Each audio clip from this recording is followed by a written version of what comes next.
কাঁকড়া কত রকমের হয়, এইগুলো কিন্তু সুন্দরবনের নদীর পাড়ের কাঁকড়া।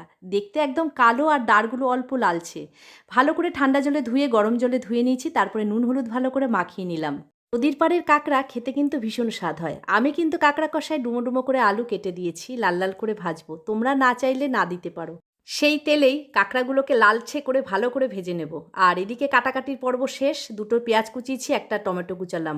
কাঁকড়ার দাঁড়গুলো একটু সময় নিয়ে ভালো করে ভাজলাম, তারপরে বেশি করে তেল দিয়ে তেজপাতা গোটা জিরে ফোড়নে দিলাম, দুটো পেঁয়াজ কুচি একবারে দিয়ে দিলাম, স্বাদ মতন লবণ পুরোটাই দিয়ে দিলাম, টমেটো কুচিটাও দিয়েছি যাতে খুব ভালো করে কষা হয়।